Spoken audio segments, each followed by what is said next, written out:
দ্বীপ উপজেলা হাতিয়ার ঐতিহ্যবাহী কাজীর বাজারে মৎস্য ব্যবসা কেন্দ্র করে যে বাজার গড়ে উঠেছে তা বন্ধের পায়তারা শুরু হয়েছে। এমন অভিযোগ তুলে সেটি বন্ধ করার জন্য মানববন্ধন আয়োজন করা হয় এবং এলাকার প্রায় ৫,০০০ মানুষ এতে অংশগ্রহণ করে। মানববন্ধনে অংশগ্রহণকারী একজোট হয়ে তাদের দাবি জানান ঐতিহ্যবাহী এই জীবন নির্ভরশীল এই বাজারটি যেন কোনোভাবেই বন্ধ করা না হয়। গত ৪ দশক ধরে কাজীর বাজার এলাকায় এই মৎস্য বাণিজ্য কেন্দ্রটি টিকে আছে, যার উপর সরাসরি এবং পরোক্ষভাবে হাজারো পরিবারের জীবিকা নির্ভর করছে। এই বাজারে মাছ ধরার নৌকা থেকে শুরু করে আড়তদার, পরিবহন শ্রমিক, খুচরা বিক্রেতা, এমনকি হোটেল রেস্তোরাঁর ব্যবসাও গড়ে উঠেছে।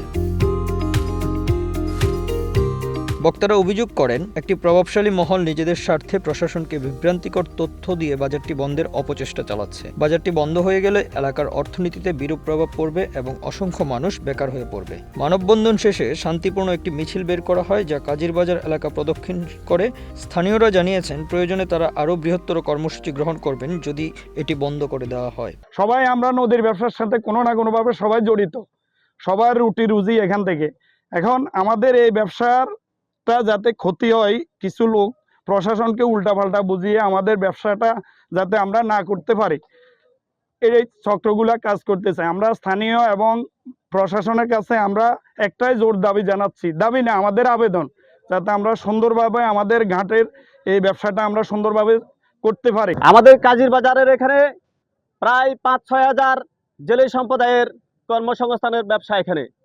আমাদের এই ব্যবসাকে কেন্দ্র করে কিছু মিডিয়াতে কিছু বহিরাগত লোক প্রশাসনকে এবং মিডিয়াকে ভুল বোঝানো হচ্ছে।